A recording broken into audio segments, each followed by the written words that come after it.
Young Carrasco is my guy, so much pace, he can fly. Whole sprint and he out of sight, that's no lie, that's no lie. Put in work, suit and tie, suit and tie, suit and tie. Cheap beast, what's the price? What's the price? Yeah. What's going on YouTube? It's your boy 1Star Weakfoot, and we're back for another player review. And today, we're gonna review this team of the season, Carrasco.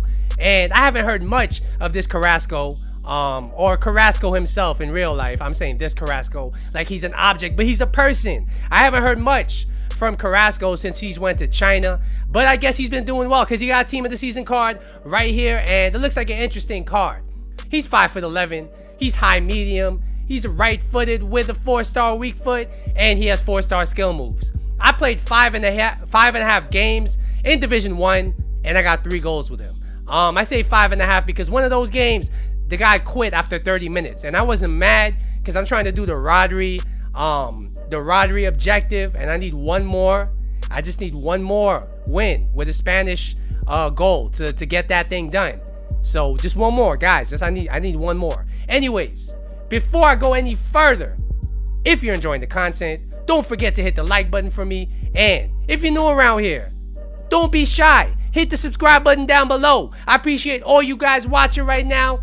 Let's look at the stats. So, 94 pace. That looks really good. No complaints there. His shooting stats are pretty juiced up. I mean, a bunch of stats in the 90s right there. His volleys are a bit low, but we're not too worried about that. His passing is solid.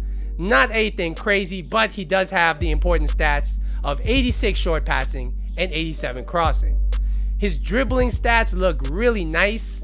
The only thing that concerns me is the 75 balance and the 80 composure. So I did apply a sniper chem style to him to boost both of those stats up just a little bit. His physical stats are pretty decent.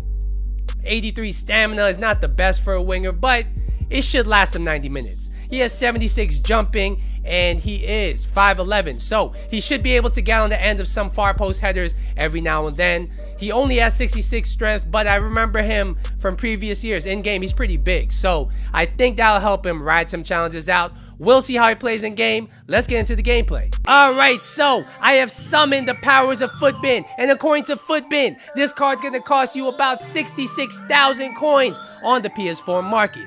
Is he worth that money? Well, I gotta say yes, yes, yes. He is definitely a really good value at that price. And let's break down the stats so you know exactly what to expect. So 94 pace is really good in game. It feels very, very good. It feels up to the 94 pace, even though his balance is only 75 with or without the ball. He's very quick. He has good acceleration coming out of skill moves, and he has a nice shimmy to him. I really, really like that pace on him. Overall, I got to give it a 9.5 out of 10. He definitely has noticeable pace in game. His shooting.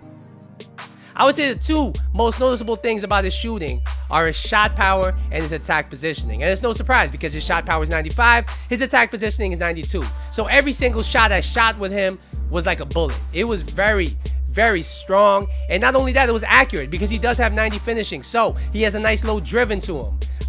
He has a nice finesse shot to him. I scored one nice green time finesse outside the box. It felt like pre-patch.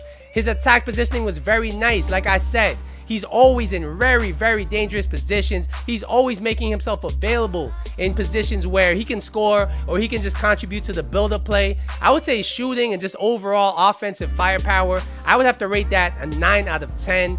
I could even say, like, yo, you can play this guy as a second striker. I wouldn't necessarily play him as a lone striker, but second striker, you can definitely play this guy. He's that good as far as his finishing.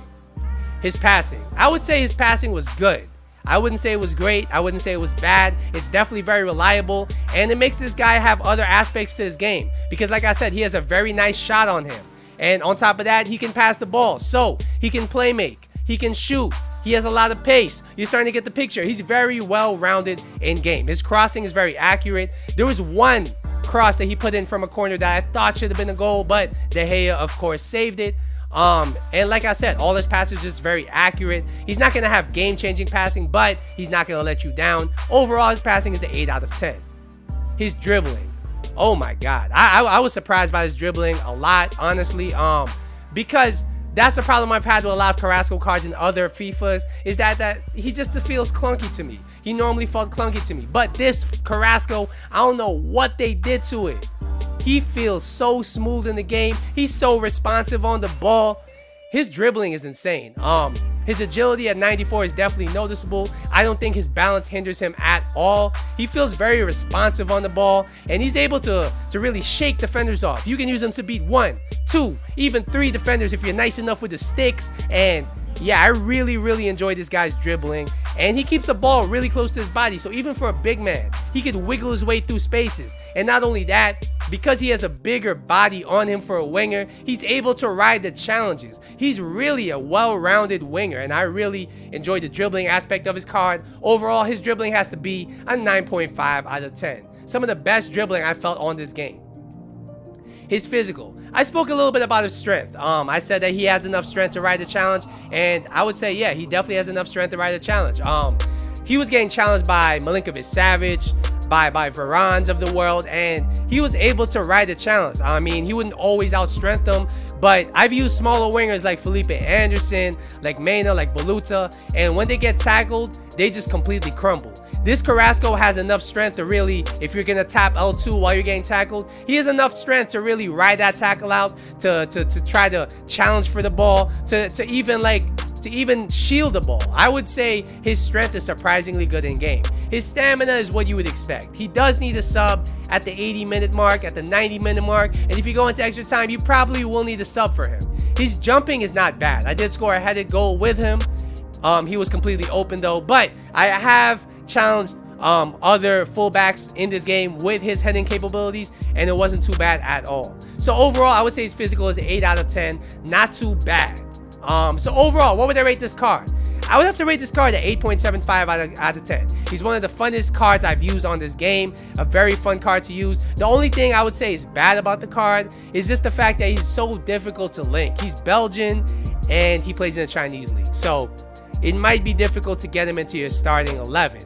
But otherwise, he's just so well-rounded. He has the pace. He has the finish. He has a very good finish. He has decent passing. He has amazing dribbling. And he has some physical to really ride challenges, to really challenge for 50-50 balls.